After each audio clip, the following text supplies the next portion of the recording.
Mana бүгін жалпы дүние жүзінде бізге оқшаған мұсылман мамлекеттерде мұсылмандар чоң үмітменен Аллахтың разышылыға ие болобуз деп ушундай курбандык чалышып атышат.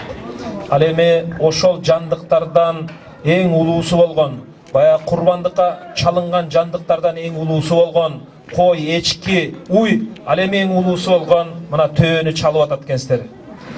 Караңыздар, ушул төө дагы Аллах үчүн курбандыкка чалынып атканын билип аткандай тым жатканын караңыздар.